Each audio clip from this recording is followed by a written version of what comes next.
Hi అండి. అందరికీ నమస్కారం. నేను మీ Rajyalakshmi. Welcome back to my channel. ఈరోజు రెసిపీ మా ఇంట్లో నేను చేసే బెండకాయ ఎగ్ ఫ్రై గురించి తెలుసుకుందాము. ఈ బెండకాయ ఎగ్ ఫ్రై చాలా తక్కువ టైంలో తక్కువ ఇంగ్రీడియంట్స్తో టేస్టీగా తయారు చేసుకోవచ్చు. లంచ్కైనా డిన్నర్కైనా కానీ చక్కగా సరిపోయే ఈజీ అండ్ టేస్టీ రెసిపీ అండి ఇది.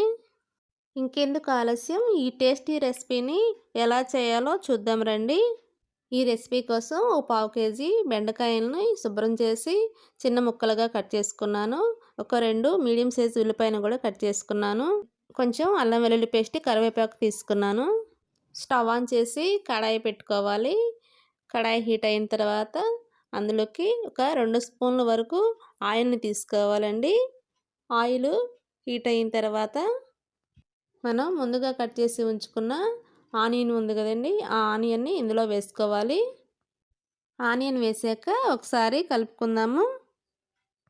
ఈ ఆనియన్ని మంచిగా ఫ్రై చేసుకోవాలండి. ఈ ఆనియన్ మంచి కలర్ వచ్చేంత వరకు బాగా ఫ్రై చేసుకోవాలి. ఆనియన్ ఎంత బాగా ఫ్రై అయితే అంత టేస్టీగా ఉంటుందండి కర్రీ. కాబట్టి ఆనియన్ని బాగా మంచి గోల్డెన్ బ్రౌన్ కలర్ వచ్చేంత వరకు ఫ్రై చేసుకోవాలి. ఆనియన్ గోల్డెన్ బ్రౌన్ కలర్ వచ్చాక మనము కొంచెం కరివేపాకును వేసుకుందామండి. కరివేపాకుని బాగా ఫ్రై చేసుకోవాలి. కరివేపాకు ఫ్రై అయిన తర్వాత మనం ముందుగానే రెడీ చేసి ఉంచుకున్నాం కదండి అల్లం వెల్లుల్లి పేస్ట్ను ఇందులో వేసుకోవాలి. అల్లం వెల్లుల్లి పేస్టు పచ్చివాసన పోయేంత వరకు బాగా ఫ్రై చేసుకోవాలి. తర్వాత మనం ముందుగా కట్ చేసి ఉంచుకున్న బెండకాయ ముక్కల్ని ఇందులోకి యాడ్ చేసుకోవాలి. బెండకాయ ముక్కలు వేసాక ఒకసారి మొత్తం కలుపుకుందాము. బెండకాయ ముక్కలు ఒక 2 మినిట్స్ ఫ్రై చేసిన తర్వాత కొంచెం కలర్ చేంజ్ అయినాయండి. ఇప్పుడు టేస్ట్కి తగ్గట్టుగా సాల్ట్ని వేసుకుందాము. సాల్ట్ వేసాక ఒక 1/2 టీ స్పూను పసుపు కూడా వేసుకుందాము. పసుపు వేసాక మనకు టేస్ట్కి తగ్గట్టుగా కారాన్ని కూడా ఇందులోకి యాడ్ చేసుకోవాలి. తర్వాత బాగా బెండకాయల్ని ఫ్రై చేసుకోవాలండి. బెండకాయలు బాగా స్మూత్గా ఫ్రై అయ్యేంత వరకు ఫ్రై చేయాలి. చూసారుగా బెండకాయలు బాగా ఫ్రై అయ్యాయి. ఇప్పుడు బెండకాయల్ని కొంచెం పక్కకు జరిపి 3 ఎగ్స్ని బ్రేక్ చేసి మనము ఇందులోకి యాడ్ చేసుకోవాలండి. ఎగ్స్ వేసాక మనము ఒక 1 మినిట్ వరకు ఈ ఎగ్ని కలపకుండా అలాగే ఉంచాలి. ఆ తర్వాత ఈ ఎగ్ మిశ్రమాన్ని అడుగంటకుండా మనం దీన్ని కలుపుకోవాలండి.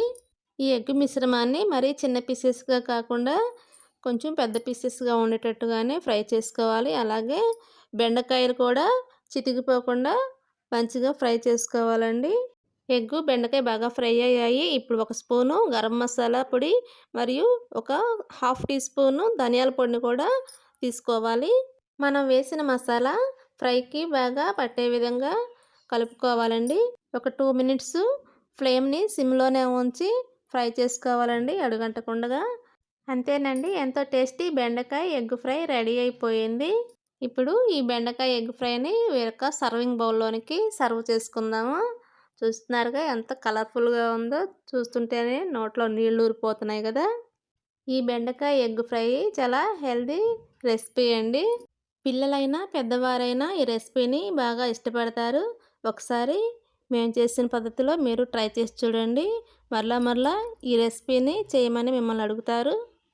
ఈ బెండకాయ ఎగ్ ఫ్రైని రైస్లోకైనా, చపాతీలోకైనా లేదా రోటీలోకైనా కానీ తీసుకోవచ్చండి. చాలా టేస్టీగా ఉంటుంది. అన్నిటికీ సరిపోయే రెసిపీ అండి ఇది. ఈ రెసిపీని మీరు మేము చేసిన పద్ధతిలో ట్రై చేయండి. మీకు ఎలా కుదిరిందో కామెంట్ సెక్షన్లో కామెంట్ చేయండి. ఈ రెసిపీ మీకు నచ్చితే లైక్ చేయండి. మీ ఫ్రెండ్స్ అండ్ ఫ్యామిలీ మెంబర్స్కి షేర్ చేయండి. కొత్తగా మా వీడియోని చూసే వాళ్ళైతే మా ఛానల్ని సబ్స్క్రైబ్ చేసుకోండి. మరొక మంచి రెసిపీతో మరలా కలుద్దాం.